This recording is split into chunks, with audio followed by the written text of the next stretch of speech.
Hello, Virgo, and welcome to Soul Guidance with Adriana. I'm a transformational life coach and abundance consultant. I help you choose growth. I have an intuitive message for you about your journey this week, and although I'm holding up this card, we're actually going to save it for later. We start your week with the Ace of Cups, the energy of flow, the energy of love. And for some of you, this is the feeling of being in love with the world again. Maybe you've come through a hard time or a time of despair, just kind of a dark time. And this card revitalizes your connection with the awe and the abundance of the universe. And if you're not quite feeling that, this card is also a signal that that is a very abundant place to tap into. Awe and wonder always will raise our vibration because it takes us out of ourself and connects us to something bigger. And this Ace of Cups is all about connection. You can even see the waterfalls come down and there's a fish. Is there a fish? No, yeah, there is a fish. I was going to say I'm hallucinating a fish. But the waterfall, this mighty waterfall water is contained in this humble goblet here. So revitalizing, reintroducing that connection with the bigger energies, with the source, with the flow. Very helpful for you this week. Okay, energy that is working for you, Seven of Swords, and energy working against you is King of Cups. Curious, given where we're starting. Okay, what is our Seven of Cups telling us? Okay, as you're in this place of the heart being so open and so happy and so connected, be sure that you are gathering all of the information about people that you are coming in contact with. I'm feeling like there are those that may have motives that are a little bit underhand or a little bit hidden that aren't always in your best interest. On the other side, the King of Cups is sitting here asking for relationship, asking for connection. And if you go into these situations looking for that, you're going to be met with deception because people's motives are not clear. The people you're involved with here, they're not clear right now. So remember that the Ace of Cups is about the connection to that source of love that never stops, that inner source, the source of source, the unconditional love that comes from source. That is your true connection. That is your true, for lack of a better word, source. Okay? When you look to people to fill that or to be that, they really can't, because you are that connection for yourself already. You don't need them to do that. And having that wholeness within you allows you to see a bit more clearly into what's going on, into other people's motives.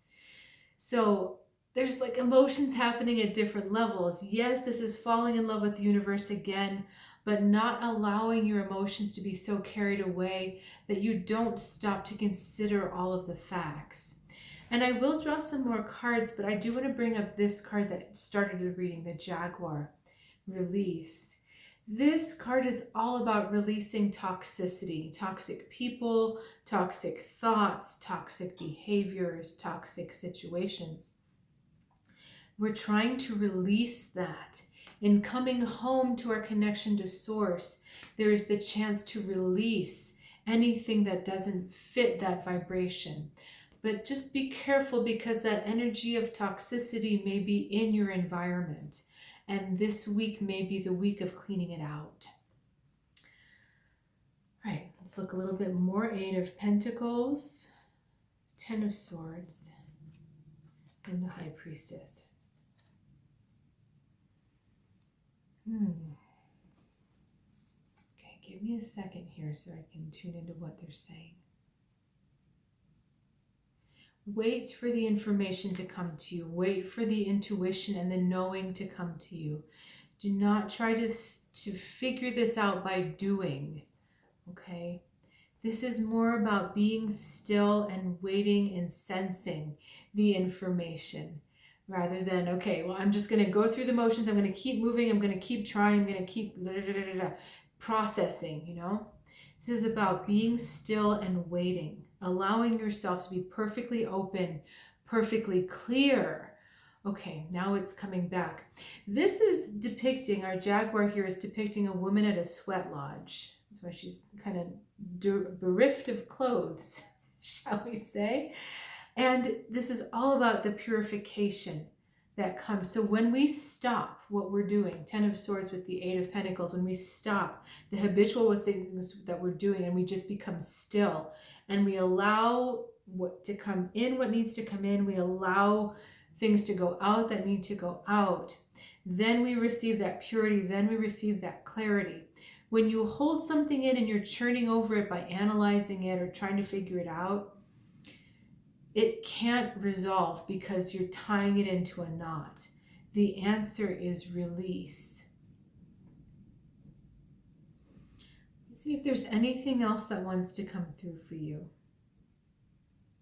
We have a domestic cat on the High Priestess, and then we have a big cat, powerful big cat on our Animal Oracle card here. There is power in the stillness. There is power in quiet. There is power in observation. And when you allow yourself to sit in those spaces instead of needing to fill up every moment with some kind of activity, you are actually more productive because you see more. I believe that's our 7 of Swords here. They're asking you to see more. And the only way to do that is by pulling back and doing less rather than trying to cram as much doing as you can into your energy. Stepping back and seeing gives you so much more. All right, Virgo, thank you so much for joining me. I really appreciate your energy. I really appreciate your time. I invite you to check out soulguidancewithadriana.com. The solstice readings are available again. I love this year's reading and I would love to do one for you. So if that sounds intriguing or you'd like to learn more, there's also a link in the description below. I'll look forward to seeing you next time right here, Virgo.